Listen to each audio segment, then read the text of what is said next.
Hello everyone, welcome back to our channel Shiksha Pariksha. आज के इस वीडियो में हम सार संग्रह के सेट नंबर 36 के क्वेश्चंस को डिस्कस करेंगे। यदि आप लोग एग्ज़ाम की तैयारी कर रहे हैं और आपको रिवीजन करना है तो ये आपके लिए बेस्ट प्लेटफॉर्म है, जिसके थ्रू आप अपने एग्ज़ाम की तैयारियों के साथ साथ रिवीजन भी कर सकते हैं। तो आने वाले जितने भी एग्ज़ाम हैं उनमें आपको ये हेल्प करेंगे। ये क्वेश्चन सारे प्रीवियस ईयर्स के क्वेश्चन लिए गए हैं, जिससे आपको अंदाज़ा मिल सकता है कि आने वाले एग्ज़ामों में किस प्रकार से क्वेश्चन पूछे जाते हैं। तो सारे ही क्वेश्चन को देखने के लिए, समझने के लिए वीडियो के लास्ट तक बने रहें शिक्षा परीक्षा के साथ। पहला क्वेश्चन, भारतीय राष्ट्रीय कांग्रेस के प्रथम मुस्लिम निर्वाचित अध्यक्ष कौन थे? भारतीय राष्ट्रीय कांग्रेस के प्रथम मुस्लिम निर्वाचित अध्यक्ष बदरुद्दीन तैयब जी थे। कौन थे अध्यक्ष? बदरुद्दीन तैयब जी। नेक्स्ट है, भारत के उपराष्ट्रपति का निर्वाचन कौन करते हैं? भारत के उपराष्ट्रपति का निर्वाचन लोकसभा एवं राज्यसभा के सदस्य करते हैं। कौन करते हैं? लोकसभा एवं राज्यसभा के सदस्य। नेक्स्ट है, किस राज्य में सर्वप्रथम पंचायती राज प्रारंभ किया गया? तो ऐसा कौन सा राज्य है जिसमें सबसे पहले पंचायती राज प्रारंभ किया गया था? तो वह है राजस्थान। क्या है? राजस्थान। राष्ट्रपति किसकी सलाह पर राज्य के राज्यपाल की नियुक्ति करते हैं? राष्ट्रपति प्रधानमंत्री की सलाह पर। किनकी सलाह पर? प्रधानमंत्री की सलाह पर राज्यपाल की नियुक्ति करते हैं। आगे है, संविधान निर्माताओं ने किस पर विशेष ध्यान दिया? तो संविधान निर्माताओं ने मौलिक अधिकारों पर विशेष ध्यान दिया था। मौलिक अधिकारों पर विशेष ध्यान दिया था संविधान निर्माताओं ने। भारत के संघ के मंत्रियों का परिषद कौन नियुक्त करता है? भारत के संघ के मंत्रियों का परिषद राष्ट्रपति नियुक्त करते हैं। कौन सर्वोदय आंदोलन के साथ घनिष्ठ रूप से जुड़े थे? सर्वोदय आंदोलन के साथ घनिष्ठ रूप से जयप्रकाश नारायण जी जुड़े थे। कौन? जयप्रकाश नारायण। नेक्स्ट है, किसी राज्य में राष्ट्रपति शासन की प्रारंभिक अवधि कितनी होती है? किसी राज्य में राष्ट्रपति शासन की प्रारंभिक अवधि 6 महीने की होती है। कितनी होती है? 6 महीने। नेक्स्ट है, बांदीपुर किसके लिए मशहूर है? बांदीपुर पशुओं का अभ्यारण्य पशुओं का अभ्यारण्य के लिए मशहूर है। कौन सागरीय शीत प्रवाह है? देखिए, सागरीय शीत प्रवाह लाब्राडोर है। कौन है? लाब्राडोर। किस राज्य के तटीय विस्तार का अधिकतम क्षेत्र सुंदरवन में पाया जाता है? तो यह है पश्चिम बंगाल। पश्चिम बंगाल का अधिकतम क्षेत्र सुंदरवन में पाया जाता है। आगे क्वेश्चन है आपका, किस राज्य की सबसे लंबी तटरेखा है? किस राज्य की सबसे लंबी तटरेखा है? तो गुजरात की सबसे लंबी तटरेखा है। नेक्स्ट है, तमिलनाडु के तटीय प्रदेश का शीतकालीन वर्षा का कारण क्या है? तमिलनाडु के तटीय प्रदेश का शीतकालीन वर्षा का कारण उत्तरी पूर्वी मानसून है। क्या है? उत्तरी पूर्वी मानसून। नेक्स्ट है, न्हावा शेवा किस राज्य में अवस्थित है? न्हावा शेवा महाराष्ट्र में अवस्थित है। कहाँ? महाराष्ट्र में। आइन ए अकबरी के लेखक कौन है? आइन ए अकबरी के लेखक अबुल फजल है। कौन है? अबुल फजल। नेक्स्ट क्वेश्चन है कि किसने इबादत खाना बनवाया? इबादत खाना किसने बनवाया था? अकबर ने बनवाया था। बुद्ध के उपदेश सबसे ज़्यादा किससे संबंधित थे? तो बुद्ध के उपदेश सबसे ज़्यादा सुविचार और सुचरित्र से संबंधित थे। सुविचार और सुचरित्र से संबंधित थे। नेक्स्ट है, अहिंसा और असहयोग आंदोलन का निर्णय भारतीय राष्ट्रीय कांग्रेस ने कौन से अधिवेशन में लिया? तो अहिंसा और असहयोग आंदोलन का निर्णय कलकत्ता में लिया गया था। कहाँ लिया गया था? कलकत्ता के अधिवेशन में लिया गया था। किस दिल्ली के सुल्तान ने पहली बार भारतीय मुसलमानों को प्रशासन के साथ जोड़ने का प्रयास किया? इसका आंसर होगा आपका अलाउद्दीन खिलजी। नेक्स्ट है, 1885 ईस्वी में भारतीय राष्ट्रीय कांग्रेस का प्रथम अधिवेशन कहाँ हुआ था? देखिए, 1885 ईस्वी में भारतीय राष्ट्रीय कांग्रेस का प्रथम अधिवेशन मुंबई में हुआ था। कहाँ थे? बम्बई में। आज के डेट में मुंबई जाना जाता है, बम्बई को। नेक्स्ट है, भारत में प्रथम महिला शासक कौन बनी थी? भारत में प्रथम महिला शासक रजिया बेगम बनी थी, रजिया सुल्तान। ठीक है। नेक्स्ट है, महात्मा गांधी किनसे अधिकतम प्रभावित थे? महात्मा गांधी लियो टॉल्स्टॉय से अधिकतम प्रभावित थे। BARC मुंबई किसके लिए प्रसिद्ध है? BARC मुंबई परमाणु ऊर्जा के लिए प्रसिद्ध है। दोहा कहाँ की राजधानी है? दोहा कतर की राजधानी है। कहाँ की राजधानी है? कतर की राजधानी है दोहा। नेक्स्ट है, संयुक्त राज्य अमेरिका की राजधानी कहाँ है? देखिए, संयुक्त राज्य अमेरिका की राजधानी कहाँ है? Washington DC. Washington DC. Mandal आयोग किस विषय की जांच के लिए स्थापित किया गया? मंडल आयोग पिछड़े हुए समुदाय की जांच के लिए स्थापित किया गया था। परमाणु निशस्त्रीकरण समझौता पर भारत के हस्ताक्षर करने से इनकार क्यों कर दिया? परमाणु निशस्त्रीकरण समझौता पर भारत ने हस्ताक्षर करने से इनकार क्यों किया? क्योंकि भेदभावपूर्ण होने की वजह से। किसकी वजह से? भेदभावपूर्ण होने की वजह से। नेक्स्ट है, भारतीय संविधान कब से क्रियान्वित हुआ? भारतीय संविधान कब से क्रियान्वित हुआ? जनवरी 1950 से लागू किया गया। जनवरी 1950 से भारतीय संविधान लागू किया गया। संयुक्त राष्ट्र संघ का न्यायांग कौन सा है? संयुक्त राष्ट्र संघ का न्यायांग अंतर्राष्ट्रीय न्यायालय है। क्या है? अंतर्राष्ट्रीय न्यायालय। विविध देशों के बीच सांस्कृतिक कार्यक्रमों का संवर्धन संयुक्त राष्ट्र संघ के किस अंग से होता है? तो यह यूनेस्को से होता है। किससे होता है? यूनेस्को से होता है। आगे है, भारत में पारिस्थितिकी संतुलन बनाए रखने के लिए कितने न्यूनतम प्रतिशत जंगल विस्तार का सुझाव दिया गया है? तो कितने प्रतिशत जंगल विस्तार का सुझाव दिया गया है? 33%। कितना? 33%। नेक्स्ट है, गतिक लिफ्ट किससे संबंधित है? गतिक लिफ्ट पास्कल का नियम से संबंधित है गतिक लिफ्ट। बेरिंग जल संयोजी किन दो देशों को अलग करता है? बेरिंग जल संयोजी रूस और अलास्का को अलग करता है। रूस और अलास्का दो देश हैं जिसको अलग करने में सहायता कौन करता है? बेरिंग जल संयोजी। नेक्स्ट है, कौन सा कोयला सबसे अच्छा है? कौन सा कोयला सबसे अच्छा है? एंथ्रासाइट। एंथ्रासाइट जो है एक प्रकार का कोयला है जो कि बहुत ही अच्छा कोयला है। प्रारंभिक भारतीय संविधान में कितने अनुच्छेद और तालिका थे? प्रारंभिक भारतीय संविधान में कुल 395 अनुच्छेद और 8 तालिका थे। कितने? 395 अनुच्छेद और 8 तालिका थे।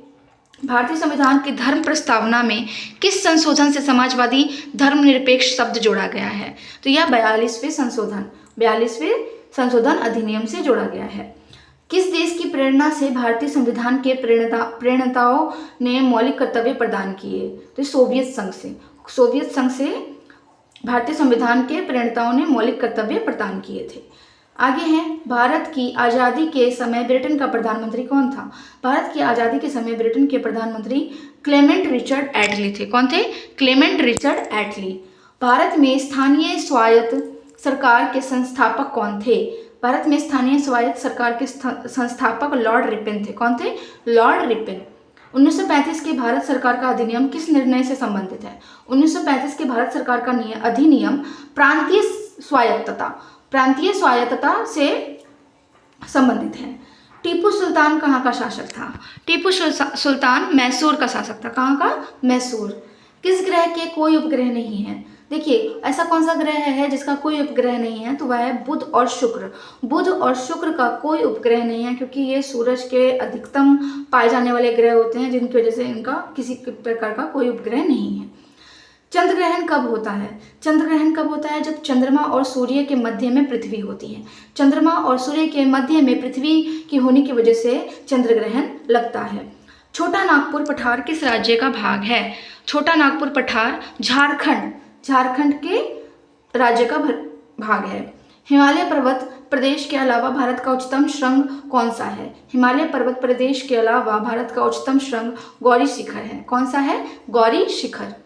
किस सुल्तान ने दीन-ए-इलाही का प्रारंभ किया है? तो किस सुल्तान ने दीन-ए-इलाही का प्रारंभ किया था? अकबर ने दीन-ए-इलाही की शुरुआत की थी। पवित्र ग्रंथों पर की गई टिप्पणियों का संकलन महाविभाषा किसने दिया था? तो ये किसने दिया था? वसुमित्र ने दिया था। किसने? वसुमित्र ने। 1905 में सर्वेंट्स ऑफ इंडिया सोसाइटी को किसने आरंभ किया? 1905 में सर्वेंट्स ऑफ इंडिया सोसाइटी को गोपाल कृष्ण गोखले ने प्रारंभ किया था। गोपाल कृष्ण गोखले ने प्रारंभ किया था। नेक्स्ट है, 1905 में बंगाल का विभाजन किसने किया था? 1905 में बंगाल का विभाजन लॉर्ड कर्जन ने किया था। किसने किया था? लॉर्ड कर्जन ने किया था।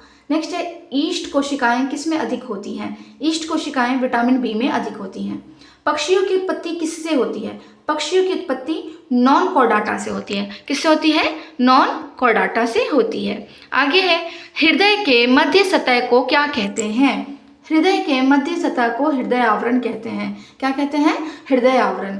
किस अंग का सबसे मोटा दीवाल होता है? तो यह है बाह्यनिलय। बाह्यनिलय हृदय में पाया जाने वाला बाह्यनिलय का सबसे मोटा दीवाल होता है। सबसे मजबूत मांसपेशी कहाँ पाई जाती है? देखिए, सबसे मजबूत मांसपेशी जबड़ों की होती है। किसकी? हमारे जबड़ों की मांसपेशी सबसे मजबूत मांसपेशी होती है।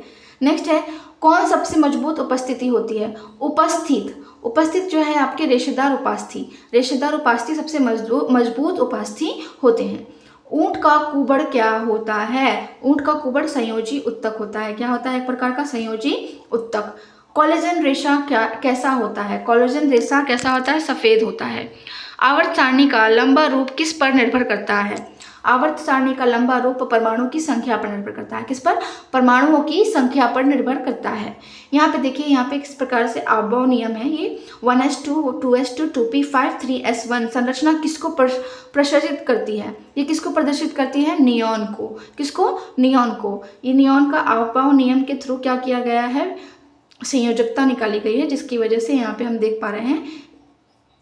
आगे देखिए, क्वेश्चन है प्रोजेस्टेरॉन क्या है? पॉजिट्रॉन क्या है? पॉजिट्रॉन क्या है? एक पॉजिटिव आवेश का इलेक्ट्रॉन, धनात्मक आवेश का इलेक्ट्रॉन पॉजिट्रॉन कहलाता है। रेडियो एक्टिव पदार्थ द्वारा क्या नहीं उत्सर्जित होता है? तो रेडियो एक्टिव पदार्थ द्वारा प्रोटॉन उत्सर्जित नहीं होता है। क्या? प्रोटॉन। नेक्स्ट है, हरे विट्रियोल का सूत्र क्या है? देखिए, हरे विट्रियोल का सूत्र क्या है? CuSO4.7H2O। ठीक है। आगे है, सबसे स्थिर एल्किन क्या है? सबसे स्थिर एल्किन है R2C डबल बॉन्ड Cr2। इसको हम इस तरीके से भी लिख सकते हैं, याद रखिएगा, CH3 और डबल बॉन्ड CH3 का होल ट्वाइस, इस तरीके से। ठीक है। आगे है क्वेश्चन आपका, कैथोड किरण के लिए कौन कभी भी सत्य नहीं होता है?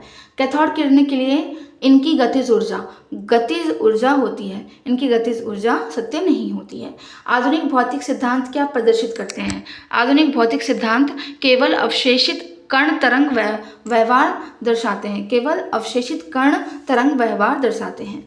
जब एक धातु का छोटा गोला किसी शयन माध्यम में गुरुत्व के अंतर्गत गिरता है तो क्या होता है? तो क्या होता है? एक ऐसी स्थिति आ जाती है जब शयन बल इसके प्रभावी भार को संतुलित करता है। नेक्स्ट है, वाष्पोत्सर्जन की दर प्रमुखतया किस पर निर्भर करती है? वाष्पोत्सर्जन की दर तापक्रम एवं तीव्र प्रकाश पर। किस पर? तापक्रम एवं तीव्र प्रकाश पर निर्भर करती है। नेक्स्ट क्वेश्चन है, प्रकाश संश्लेषण में कौन कभी सीमाकारी कारक नहीं होता है? तो प्रकाश संश्लेषण में ऑक्सीजन जो है सीमाकारी कारक नहीं होता है। फंगाई में भोज्य पदार्थ किस रूप में संग्रहित रहता है? फंगाई में भोज्य पदार्थ स्टार्च के रूप में संग्रहित रहता है। किसके रूप में? स्टार्च। बैगन की छोटी पत्ती किससे प्रेरित होती है? बैगन की छोटी पत्ती फंगाई द्वारा प्रेरित होती है। किसके द्वारा? फंगाई द्वारा। मनुष्य प्रदत्त अनाज क्या है?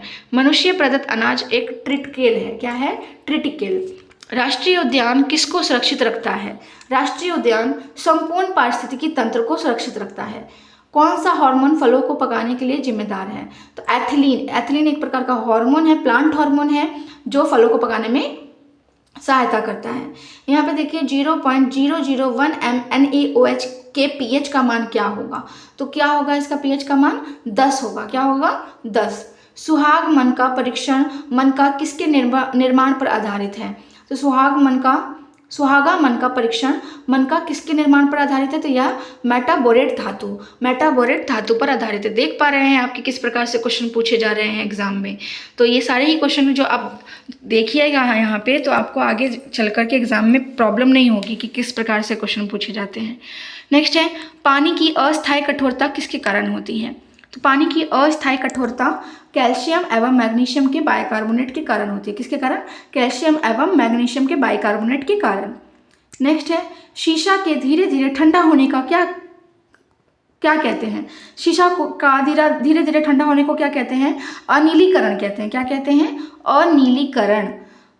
परम्यूटेट क्या है? परम्यूटेट क्या है? Sodium aluminium silicate. Sodium aluminium silicate को परम्यूटेट कहा जाता है। लेड चैम्बर प्रक्रिया में SO2 से SO3 में ऑक्सीकरण हेतु उत्प्रेरक कौन होता है? तो कौन होता है?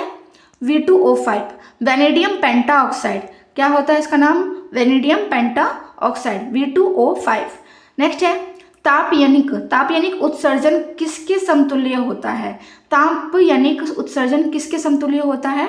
द्रवों के वाष्पीकरण, किसके द्वारा? द्रवों के वाष्पीकरण के समतुल्य होता है।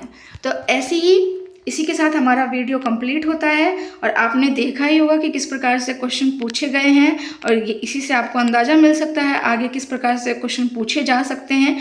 और अगर आपको ये क्वेश्चंस के बारे में पता रहेगा तो आपको ऑप्शन के साथ ही आंसर तुरंत पता चल जाएगा कि हमारा क्या सही आंसर है। तो ऐसी ही और वीडियो की जानकारी के लिए हमें लाइक करें, सब्सक्राइब करें, हमारे फेसबुक पेज को भी फॉलो करें जहां पर आपके लिए हमने बहुत सारे पोस्ट रिलीज़ किए हुए हैं जिसके थ्रू आप रिवीजन कर सकते हैं। Thank you.